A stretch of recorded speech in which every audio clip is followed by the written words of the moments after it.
como que o caso de um coelho tentando embarcar num voo leva a uma briga de socos, gritos e ofensas dentro de um aeroporto. Vamos entender um pouco sobre a emoção da raiva nesse vídeo.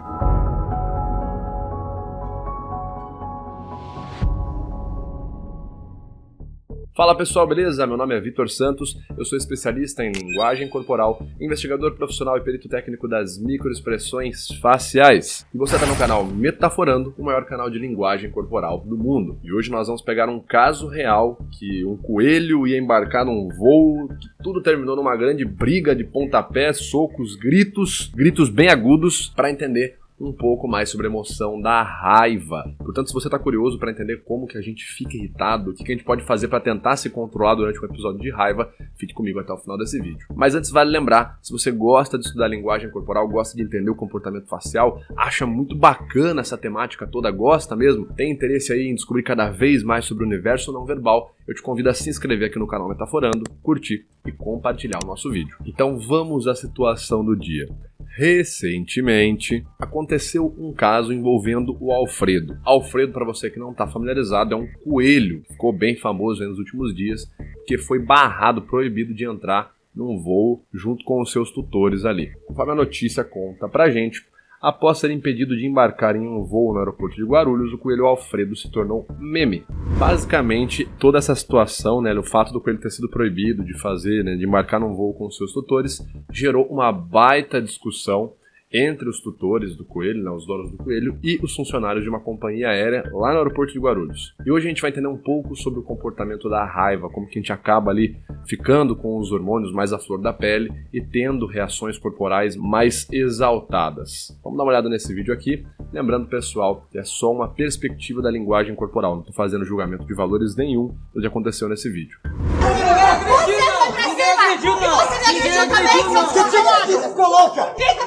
Bom, então vamos começar nesse momento aqui. A gente vê que o dono do coelho, ele está discutindo com uma funcionária da companhia aérea, E a primeira coisa que a gente consegue observar é que eles começam num tom vocal, num volume vocal um pouco mais baixo, até que eles começam a falar um pouco mais alto e a voz vai ficando cada vez mais aguda. Bom, o que isso diz pra gente sobre o comportamento da raiva? As emoções podem ser observadas também na voz, conforme alguns pesquisadores já trazem isso pra gente, já falam isso tem um bom tempo. Uma das formas de identificar as emoções não é apenas no rosto, nas microexpressões faciais, mas também na voz. Se você pegar, por exemplo, a tabela de pesquisa de estados emocionais que é disposta pra gente lá no protocolo SCANS, você começa a entender que algumas alterações são características de determinadas emoções, como por exemplo, o volume vocal fica cada vez mais alto e o tom vocal fica cada vez mais agudo. É uma das características mais comuns da emoção raiva. Porque basicamente quando a gente sente raiva, a raiva é uma emoção que está muito associada a proibições, a gente já vai falar sobre isso, mas quando a gente sente raiva, a gente precisa lidar com um estímulo que precisa geralmente ser enfrentado. Eu estou com raiva para enfrentar um estímulo, para remover essa pedra do meu caminho para que eu continue com o que eu estou fazendo. E dentre as várias ações hormonais que acontecem no nosso corpo quando a gente começa, por exemplo, a sentir determinada emoção, como a raiva, algumas consequências são o enrijecimento da musculatura, como as pregas vocais são músculos, é normal que elas fiquem mais contraídas, mais tensionadas e acabem provocando a voz um pouco mais aguda, como vocês estão vendo aqui também. E o volume vocal mais elevado é uma forma de tentar parecer dominante, de parecer que está controlando a situação. Vocês conseguem ver aqui, eles gritam muito o vídeo inteiro.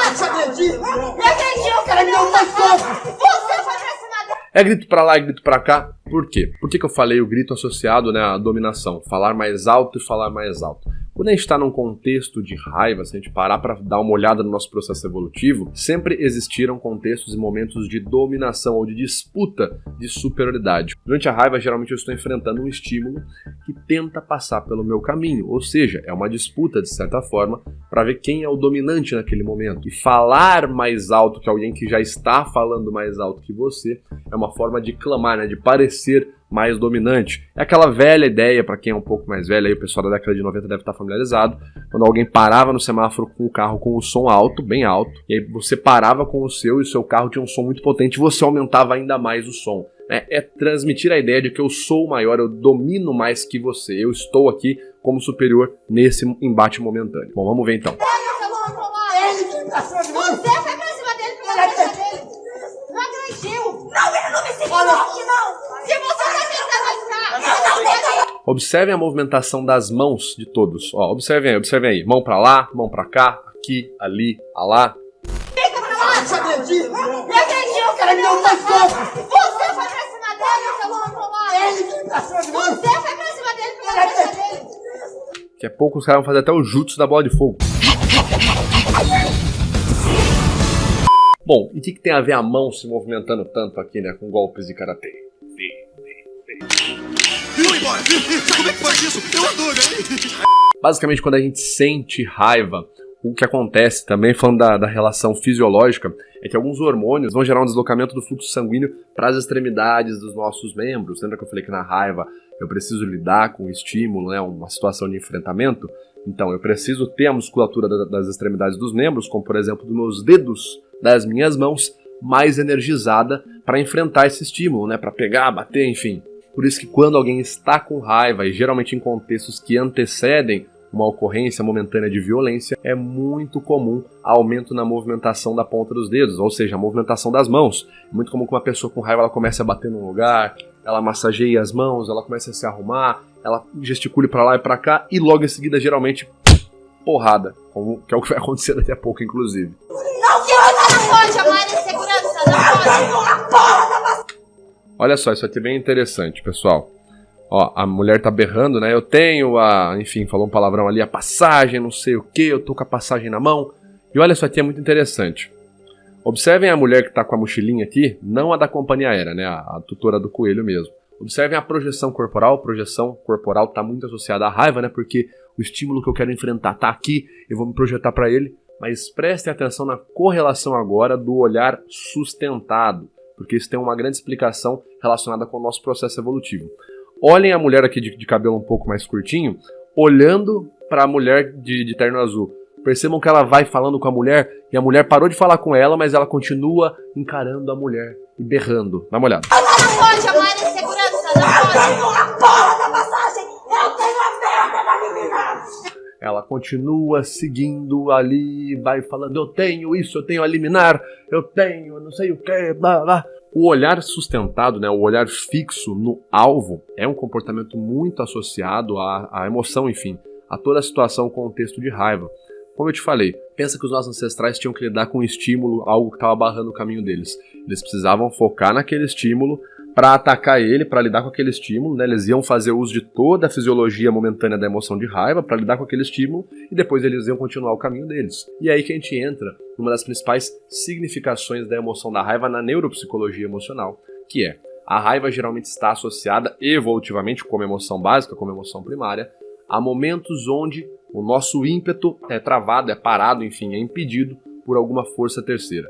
Por exemplo, e tendo em vista que todos os comportamentos emocionais, né, respostas derivadas de emoções básicas, como por exemplo microexpressões faciais, alterações vocais, alterações fisiológicas, eles estão associados a momentos onde eu preciso fazer algo para sobreviver, como que essa psicologia, né, lidar com o estímulo que me impediu, se relaciona com o nosso processo evolutivo e mais especificamente com a nossa sobrevivência?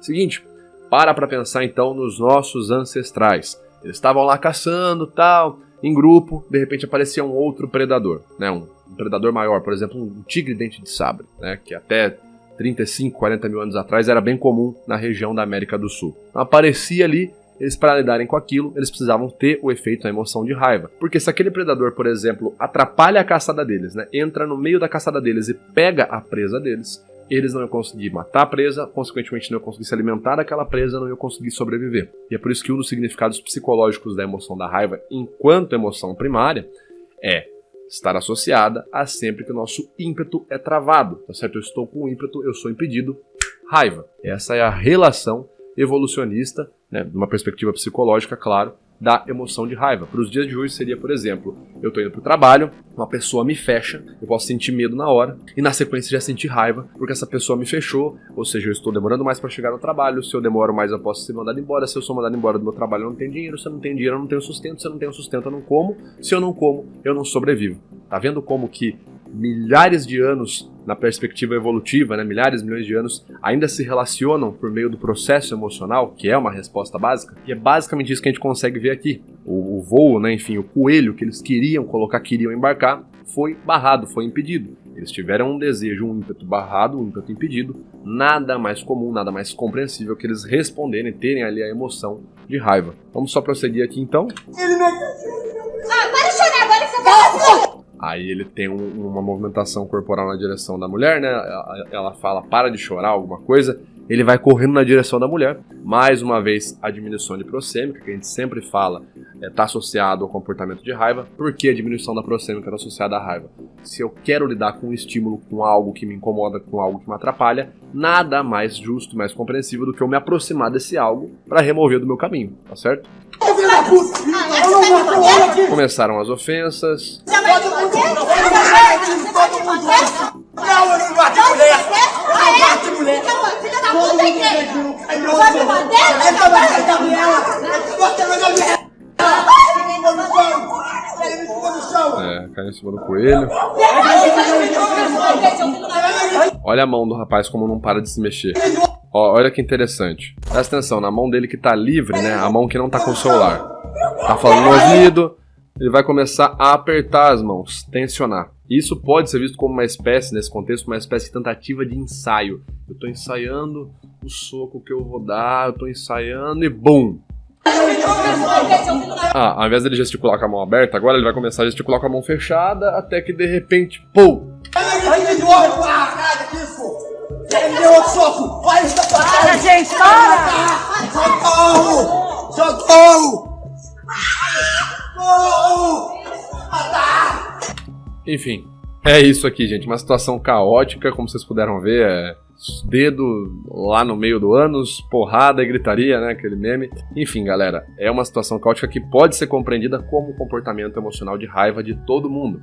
Você pega para observar, por exemplo, no contexto da companhia aérea, são pessoas que estão trabalhando, querem continuar trabalhando, estão sendo momentaneamente interrompidas, ou seja, o ímpeto de continuar trabalhando é interrompido pelos tutores do coelho. Consequentemente, se a gente observar no nosso processo evolutivo, elas vão responder essas pessoas também com raiva. Então é raiva com raiva, nada de bom sai daí, né? Uma tentativa que poderia funcionar, claro que num primeiro momento, nesse estado aqui já é bem difícil fazer uma intervenção, seria num primeiro momento isolar essas pessoas, tá certo? Você tem problema, você é do coelho, a gente vai isolar você numa sala, você vai conversar com um único funcionário, né, porque tem menos estímulos, né, a gente não tá ali no meio de todo mundo. Tem outras pessoas passando no aeroporto, tem luz, tem o som do aeroporto, atenção passageiros, tem a temperatura, né, tem mais gente próximo, começa a ficar uma temperatura um pouco mais quente, então tirar os tutores ali do coelho, colocar numa sala, uma sala gelada, com ar-condicionado, entra um funcionário, conversa com eles, com o pessoal da companhia aérea a mesma coisa, eles não vão ter contato com os tutores do coelho, que são os reclamantes, eles vão ficar ali isolados. Isso no primeiro momento poderia funcionar, né? Levar o pessoal ali que está reclamando para um canto e uma pessoa só lidar com a situação. Não consigo saber se isso aconteceu apenas vendo esse vídeo, eu só estou vendo esse momento, mas enfim, é isso que eu tinha para dizer, essa seria a minha sugestão se eu estivesse lá, e claro que é muito fácil falar, estando sentado aqui no ar-condicionado. A gente tem sempre que lembrar que contexto momentâneo é um negócio bem complicado. Você já pensou em ser sócio num projeto exclusivamente metaforando e, além de incentivar a produção do projeto, ainda lucrar financeiramente com isso? É exatamente o que a DivHub está trazendo para o Brasil, uma nova forma de investimento em economia criativa. E eu quero te convidar a conhecer o meu projeto Operação Metaforando, uma espécie de Among Us na vida real, com celebridades, influencers e famosos, onde eu terei que analisar ao vivo e descobrir quem é o impostor. Se você quiser saber mais sobre como vai funcionar esse reality show e até mesmo ter a chance de participar ao vivo comigo, analisando e conhecendo esses influencers, clica no link aqui na descrição e venha ser meu sócio em Operação Metaforando. Bom, pessoal, era isso que eu tinha pra falar pra vocês hoje. Eu quero saber aí o que vocês acharam desse vídeo. Vocês já ficaram loucos de raiva desse jeito? Já tiveram aí situações que vocês descarregaram em alguém? Comentem aqui nos comentários o que mais que vocês querem aprender sobre comportamentos emocionais. Não deixe também de se inscrever no canal Metaforando caso não seja inscrito. Curta, compartilhe este vídeo e assista esses outros 2 vídeos que eu preparei pra você. Show de bola? Te vejo então no nosso próximo vídeo. Valeu!